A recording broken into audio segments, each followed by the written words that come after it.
So Coordinator Shaw, aka Coach Shaw, Jen Shaw's husband, is facing a little backlash after people are seeing what he said about his wife in defense of her in these character letters that were received by the court to help her get a lesser sentence. According to Coordinator Shaw, he says that Jen Shaw was led by, quote, awful people that has led her to this current situation.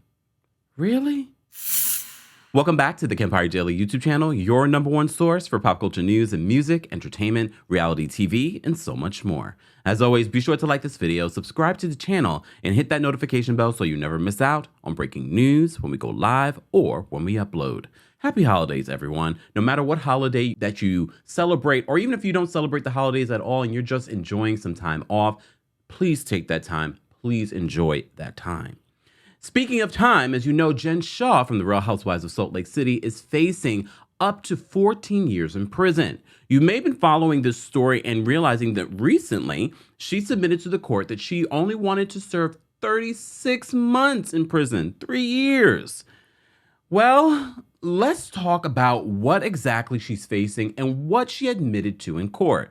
Per usual here on the channel, we're going to be citing our sources. So our friends over at the Bravo docket have been following this case along with many other cases. Per usual, go follow them, go support them, and let them know who sent you.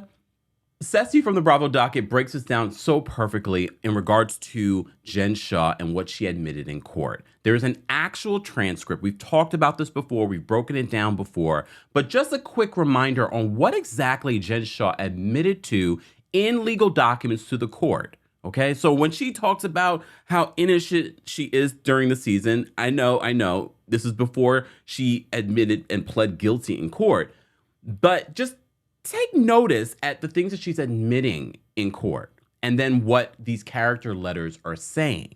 So as you might be well aware, Jen Shaw's sentencing was moved to January 6th, and you also might be aware that she pled guilty to federal criminal charges. And did you know that she pled guilty in a hearing and that there was an official transcript? Well, if you didn't know, now you know. And I'm going to read from that transcript for you today. This is her official words, her official guilty plea. The court says, "Ms. Shaw, I am now going to ask you what you did that makes you guilty of count 1 of this indictment." And remember, the charge here is conspiracy to commit wire fraud. Jen Shaw's counsel steps in and says, "Your Honor, I actually prepared the statement that Jen Shaw's going to read." The court's like, "Yep, that's totally fine as long as what you're telling me is true." And the reason that Jen Shaw's counsel probably prepared this statement is because in this plea, she has to plead guilty to each of the elements of conspiracy to commit wire fraud. All right. So the court's like, "Why don't you tell me what you did? I don't care who prepared this, as long as it's true. And this is what you're pleading guilty to. Tell me what you did." And she can't just run in and be like, "Guilty, Your Honor." She can't just run in and say that she's guilty. She actually has to meet the elements here. And that's why it's a little bit legalese. It's a little bit robotic. Her statement's a little bit formal, but I'll break it down for you. Don't worry. So Jen Shaw. From 2012 to March 2021, in the Southern District of New York and elsewhere, I agreed with others to commit wire fraud. And let's pause there. The reason she says with others is because it's a conspiracy. She said, "I did this by knowingly," knowledge is an element, "providing customer names to people who were marketing business services that had little or no value." And if you're wondering what those business services were, we talk about it in our first Jen Shaw episode about her arrest. Go listen to it. We dive deep into what happened here. She goes on, "However, I knew the purchasers of these services were misled about the value, and that's why they bought the services. We used interstate telephones and emails to market and sell these services." That's another element. It has to be over interstate and it has to be using wires, which are telephones and emails. That's why she's saying it. "Furthermore, while doing this, I knew many of the purchasers of these services were over the age of 55, and the 55 thing matters, and the amount of people who are over the age of 55 also matters, and that'll play into sentencing." The court then asks some clarifying questions. He's like, "I need to fully understand what you're pleading guilty to here." And he says, "Now you said something. This is why they bought whatever it is they bought. What were you referring to? What was the reason they bought what they were buying?" And Jen responds, "The misrepresentations of the product is why they purchased the service." The court, "What were the misrepresentations?" Jen, "Regarding the value of the product or service." The court, "What were the misrepresentations regarding the value of the service?" Jen, "That they had little or no value." Court, In other words, the representations were that it had value, or it was a misrepresentation because it has little or no value. Is that what you're telling me? Jen, yes, that's correct, Your Honor. And if that was at all confusing, what she's saying is that they made a representation that they would make some money with these business services. So the misrepresentation, in actuality, she knew that there were little or no value in these business services. The court. Now, Ms. Shah, when you did these acts, did you know that what you were doing was illegal? Jen, yes, Your Honor. The court then says, Ms. Shah, how do you now plead to the charge in count 1 in indictment S419 CR 8-3, which is the conspiracy to commit wire fraud charge? Guilty or not guilty? Jen, guilty. All right, so that's just a reminder as to what Jen Shah pled guilty to, what she said in her own words that she pled guilty to, and that's some important context as we go into her sentencing. So Jen Shah admits to defrauding folks, but she also mentions that she was led astray. Can y'all believe this shit? Can y'all believe this shit? I'm paraphrasing, but she blames all these other people. But if you've been following the Jen Shah situation, then you know that she was the last to plead guilty, that she was considered at the top of the food chain when it comes to this scam. Is she necessarily? Maybe not, but she was definitely considered one of the top people in this whole situation. So it is a little surprising, but look, Coordinator Shah is an attorney and was a practicing attorney at one point. Some people still don't even realize that, but he does mention that in his characterization letter. But before we get into that, the Bravo docket just breaks down some observations from what has happened recently in this whole Jen Shah criminal case. So they say observations from Jen Shah's sentencing memorandum. As you know, Jen Shah will be sentenced, or there will be a hearing for sentencing on January 6th of all days. So they write this. They say 30 individuals wrote letters to the court on Jen's behalf, providing statements on her character. None were by her castmates. They say it provides a background on Jen Shah's upbringing and how she became involved in the scheme, though details like names are redacted. And it argues that who Jen was on Salt Lake City, the show, was different than who she was in New York with fraudsters. That's a quote. It suggests that the personal struggle she faces privately is different than her public denial of guilt, though the specifics are redacted. It details the impact this will have on her sons and mentions how traumatized her younger son was and still is from the raid. The same footage that she willingly shared with the Real Housewives of Salt Lake City. It's important to add that detail because there's no way that, first of all, that Bravo would use that footage without receiving that footage. That was home footage. That wasn't Bravo footage that she shared with Bravo. Keep that in mind. They continue. They say it mentions Real Housewives of Salt Lake City as a career path that helped to take Jen out of the fraudulent scheme. So she's using the Real Housewives of Salt Lake City. She was trying to get out of that business. That's why she was segueing into reality TV. But didn't she just recently say that she didn't want to do reality TV when she was approached? Yeah, she did. She's like, I didn't want to do reality TV. They really wanted me. I was like, I don't want to do what I've seen on TV. This is why it's important to add all these details to what she's saying in the court. They continue. They say she's seeking a sentence of 36 months. Jen also submitted images under seal and a declaration expressing remorse. They highlight this. They said poor judgment and bad business associations cause, this is what Jen says, my poor judgment and bad business associations cause innocent people to lose their money and be victimized by investing in poorly structured businesses, products that I influenced or controlled. For that, I am genuinely sorry, and I will work for the rest of my life to make it right. Yeah, in prison. I'm sorry, I can't feel sorry. And you know I have a heart. Look. But it's hard for me to feel sorry for Jen because I've seen what Jen has done in these last couple of years and her denial of this whole situation. And look, I know we've said countless times that the Southern District of New York has a conviction rate. Doesn't mean that they're 100% right all the time. Doesn't mean that innocent people don't go to jail. But as we can see, now that she's pled guilty, that she wasn't innocent, that she has been doing this for a money grab for years. She's been in this business for years. But let's talk about Coordinator Shah, aka Coach Shah. So as you know, as I said to you before, Coach Shah is an attorney. He was a practicing attorney, but now he is a part of the coaching team. We've unpacked all that. Just Google schmoogle us talking about Coordinator Shah, why I call him Coordinator Shah. I'll probably link it somewhere here so you can see. And we were talking about his salary and how this high life that they're living is impossible to be living this high life. But as you also know, one of the stories that came out recently that Jen Shah, when the feds confiscated all of her material goods at her home, a good majority of those things were fake.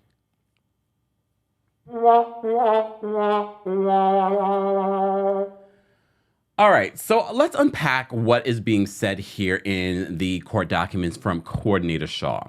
So he says in this letter to the court, he says, Jen has never been arrested or detained for any crime. My wife's current legal predicament was caused by a confluence of events that came together at various points, which caused her to spiral out of control. When my wife accepted the guilty plea, we had many painful conversations. After countless hours of tearful exchanges, I finally understand how my wife ended up in this situation. All right. It's about to be story time. Let me change the lights. So if you remember recently, we did a whole story time where we talked about the whole Kelvin situation in an interview that he did about Wendy Williams. Now, Coordinator Shah is going to take us on a ride. All right. So he says this. Go grab a snack if you didn't. All right. From 2001 to 2012, I practiced law in Utah. As a civil litigator for the largest commercial law firm in the state, I worked every day, including weekends. I used to work in a law firm. That is not far from the truth, okay? My work obligations were difficult for my family, but especially my wife. We rarely saw each other during the week. By the time I came home, everyone was usually asleep. My wife also worked long hours every day. In February of 2012, my wife and I sat down to have a long conversation about my work life. We decided that switching professions might allow me to have more time with my family. We were sadly mistaken, because this is when he switches over to working in being a coach. And if you know anything about being a coach, you're like, what? Now you actually have to travel and leave your wife and family. Okay, he talks more about that. He says, my wife nearly left me because I spent more hours working a football coach than I did as the lawyer. Who proofread this? You're sending this to the court? I found how many mistakes already. I'm reading this exactly as I see it, y'all. So if you're thinking Kempire, how are you reading? I'm reading it exactly as it's been written. This has been sent to a court. Your lawyer didn't proofread this? Look, as I said to you before, I've worked with attorneys for 15 years. They're not the best grammatical folks. I'm just saying that's not their forte. That's why they have secretaries and legal assistants to do those types of things. Okay, I'm sorry. So he continues. He says, okay, we rarely saw each other during the week. By the time I came home, everyone was usually asleep. That's what he said, okay? My wife also worked long hours every day. In February 2012, my wife and I sat down to have a long conversation about my work life. We decided that switching professions might allow me to have more time with my family. We were sadly mistaken. My wife nearly left me because I spent more hours working a football coach than I did as lawyer. I traveled the country extensively the entire year to recruit athletes to play college football. Because of my absence, I was not able to see how badly my wife was suffering. As I think about it now, I recall her spending more time in our bedroom alone. She often fell asleep in our children's bed waiting for me to come home. She would constantly tell me that she feels so alone. It continues. He says, in the end, my wife, it's redacted here, her to make catastrophically bad business decisions and develop relationships with awful people that led to her current situation. So he's saying that it was her association with, quote, awful people that led to her current situation and also to make bad business decisions. Moreover, during the same span of time my wife was involved in this conspiracy, she lost some of the most important people in her life: her grandfather, her grandmother, and father. If you watch Real Housewives of Salt Lake City, then you know this. My wife was raised by her grandparents, and there was no one she loved more than her sweet father. He then says in this statement, my wife will make it right. He says, by accepting the guilty plea, Jen took the first huge step in making things right by acknowledging her own guilt and accountability. Jen has expressed her genuine remorse to me so many times for what she has done and the people hurt by her criminal actions. Jennifer is truly a good woman, mother, wife, sister, and daughter who made bad decisions. Look, I'm not disillusioned to that this is a character letter. This is what it's supposed to do. It's supposed to convince the judge, please, please, please. I know she's going to face some time, but don't give her the maximum time of 14 years. I don't know what the judge will decide in this particular situation. As I said to you before, she's facing between 11 and 14 years, but she's asking for 36 months, which is 3 years, right? Look, y'all know I'm not a mathematician. You do the math. Look, 36 months is what she's asking for. Here's the thing. Again, this is what they're supposed to do in these character letters. I wouldn't expect anything less from Sharrieff. They share children together. The faster she's home, the better for his sons. Okay, let's be real. I don't know his relationship with Jen. Yes, we see it on television. Is that the real relationship? I don't know. We find it hard to believe because Sharrieff seems so balanced, so laid back, so just not the same person that is Jen. And I know sometimes opposites attract, but she's so off the wall. I don't know how this even works. But rewind. Remember that video footage where she was screaming and losing her mind on that fashion designer? Coordinator Shah was there. You see him in the end of the video coming in and collecting her stuff. So he sees this behavior and sees nothing wrong with it? I don't know. So I know a lot of you have said, why does Sharrieff get off, and everyone goes after Erica? Look, very different situations. We're talking about right now, at least, a criminal situation. But Coordinator Shah has been really good about not being active on social media, not being in our faces, just lack of sympathy for victims or flashy. I think if it was the reverse and we were talking about Jen Shah supporting him in this situation, she was the one on the internet like Erica Jane, I think it would be very different. I think that's why people do not come after Coordinator Shah. He just handles himself better when it comes to the public eye. But this whole situation that she was associated with awful people, look, I know a lot of you are like, really, Coordinator Shah? Well, in all fairness, he has to say those things. He has to say those things in order to get her a lesser sentence. Getting her a lesser sentence, no matter how he may feel about her in real life, is really for his kids. They want their mom to be home because no matter how we feel about Jen, she still is their mom. And we've said this before. If we have any sympathy for anyone in this situation, it's for those kids and for what they had to go through. But we also have to remember she made these decisions, and her saying that she was led astray by awful people or making bad business decisions. You've been in this business, this particular business of leads. And look, I'm not going to break all those things down for you guys because I'm also still very confused as to what exactly she was offering, these services, educational services that never was. She's been in this business for decades. So she knows the ins and outs of this business. So excuse me if I don't feel sorry for Jen Shah and she was led astray by other people when, according to the court, she was at the top of the food chain and that she was a different person when she was in New York.